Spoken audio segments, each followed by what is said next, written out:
Good morning student. आज हम अपने class eighth chapter second civics की बात करेंगे। हमने पहले लेक्चर में देखा था कि सेकुलरिज्म होता क्या है, सेकुलरिज्म के क्या क्या अपने फ़ायदे नुकसान होते हैं, इन सब के विषय हमने अपने डिस्कस किया था पहले लेक्चर में। आज हम अपना दूसरा लेक्चर स्टार्ट करते हैं जो किसके विषय में दिया गया है, why it is important to separate religion from the state. आखिर रिलीजन को स्टेट से अलग करना क्यों बहुत ही ज़रूरी होता है, हम इसके विषय में देखेंगे।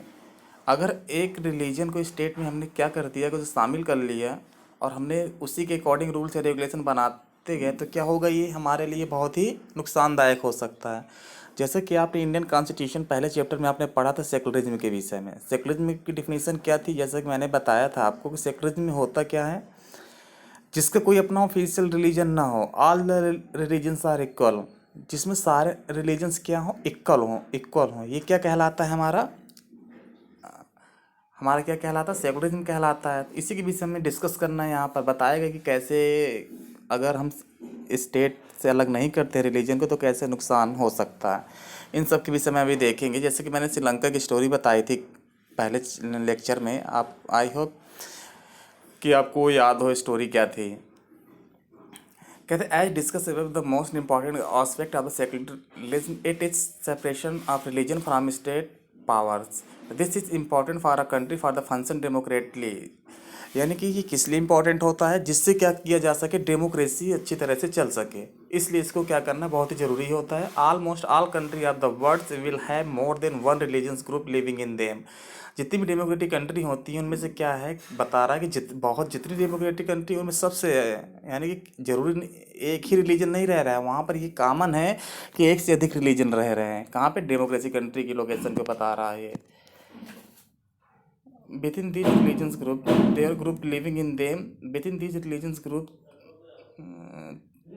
There will be most likely to be one group, this is majority. और उनमें से कॉमन सी बात है कि कोई ना कोई ग्रुप क्या होगा, मेजोरिटी में होगा। अब यही आगे पूरी श्रीलंका की स्टोरी, जैसा कि मैंने बताया था श्रीलंका की स्टोरी में आपने देखा होगा कि वहाँ पर भी क्या है, डेमोक्रेसी है। आप उसका एग्जाम्पल लिख सकते हैं एग्जाम में अगर पूछा जाता है, कैसे how you can say that the majority of a country can be affect the secularism, कि कैसे उसको अफेक्ट कर सकता है, आप उसमें लिख सकते हैं। इस तरह क्वेश्चंस आ सकते हैं। तो जैसे कि श्रीलंका में हमने देखा था, श्रीलंका में किसकी सबसे ज़्यादा कम्युनिटी थी, सिंघाला की थी। बुद्धिज्म ज़्यादा ले रहे थे, तो क्योंकि वो ज़्यादा लैंग्वेज के बोल रहे थे, तो यानी कि ये कंडीशन थी वहाँ पे। और जो तमिल वगैरह रह रहे थे, तो वहाँ की यानी कि वो लैंग्वेज तमिल बोल रहे थे और सिंगली को जानते भी नहीं थे इस तरह। तो वहाँ पर, लेकिन वहाँ पर क्या है, डेमोक्रेसी है। जैसे मैंने बताया था 1948 में ही वो भी आज़ाद हो गया था। तब से आज तक उसे डेमोक्रेसी बना करके रखा है। और भारत भी 1947 में आज़ाद हुआ था, ये भी डेमोक्रेसी को आज तक बना करके रखा है उन्होंने। लेकिन उनके कॉन्स्टिट्यूशन हमारे कॉन्स्टिट्यूशन बहुत बड़ा डिफरेंट है। डिफरेंट क्या, उन्होंने सिंघाला को ज़्यादा प्रेफरेंस दे रखा अपने कॉन्स्टिट्यूशन में, लेकिन हमारे कॉन्स्टिट्यूशन ने ऐसा नहीं किया है। All the religions are equal, उसने सारे रिलीजन्स को इक्वल माना है, लेकिन वहाँ पर ऐसा नहीं है। वहाँ पर मेजोरिटी के अकॉर्डिंग रूल्स एंड रेगुलेशन बनते हैं।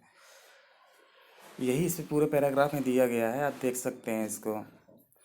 फिर another reason for the important separate religion from the state democratic societies because also need a protect to freedom individual to exist from their religions.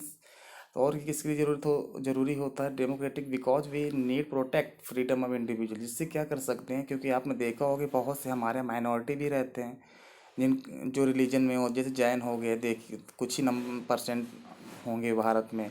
तो उनको क्या है, हम उनको सेफ्टी देना हमारे इंडियन कॉन्स्टिट्यूशन में लिखा गया है कि सारे रिलीजन्स को हमें क्या करना है, भले वो कुछ कुछ भी नंबर में हो, लेकिन हमें क्या करना है, उन्हें प्रोटेक्ट करना है।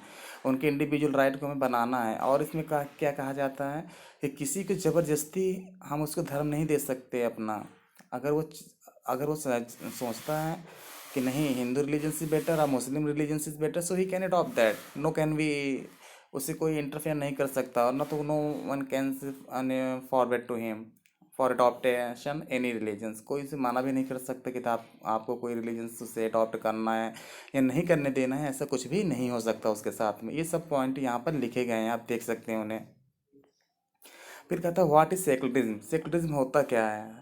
तो क्या in Indian constitution mandate that the Indian state secular. तो इंडियन कॉन्स्टिट्यूशन ने क्या कहा है कि जो इंडिया होगा वो क्या होगा, सेकुलर होगा।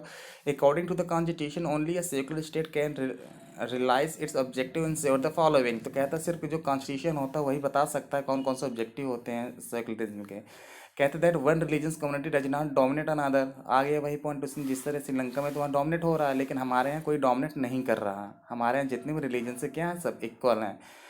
दूसरा पॉइंट कहता है that some members do not dominate other members of same religions. कहता है कुछ मेंबर भी नहीं कर सकते, उधर रिलीजन कम्युनिटी की बात कर रहा था, अभी कहता है दूसरे मेंबर भी नहीं कह सकते हैं कि डोमिनेट नहीं करेंगे।